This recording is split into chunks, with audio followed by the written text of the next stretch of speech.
Hello दोस्तों, नमस्कार। मैं हूं सुनैना मौर्य। स्वागत करती हूं अपने यूट्यूब चैनल पर। आप लोग के बीच में बहुत ही प्यारा नाच गीत लेकर आई हूं। आप लोग सुनिए, बहुत ही प्यारा है।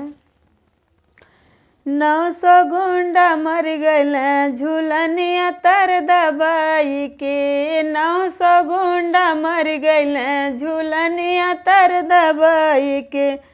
झूलनिया तर दबाई के, झूलनिया तर दबाई के।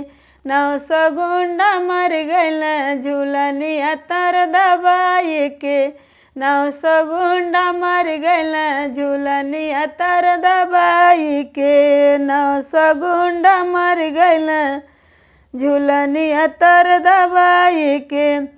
जेवना न जेव पियवा झूलनिया तर दबाई के। जेवना न जेव पियवा झूलनिया तर दबाई के।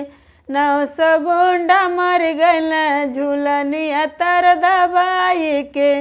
900 गुंडा मर गए झूलनिया तर दबाई के। पानिया न घोट पियवा टिकवा तर दबाई के। पानिया न घोट पियवा टिकवा तर दबाई के। 900 गुंडा मर गए झूलनिया तर दबाई के। 900 गुंडा मर गए झूलनिया तर दबाई के।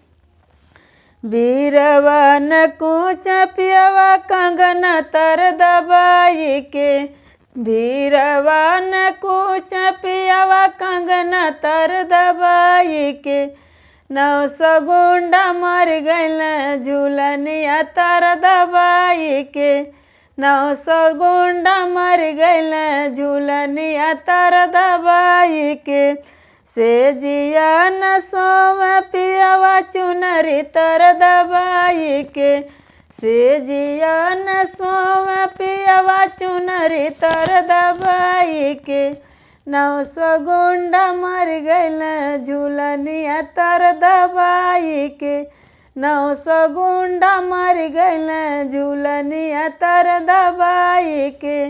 900 गुंडा मर गए झूलनिया तर दबाई के। बहुत बहुत धन्यवाद।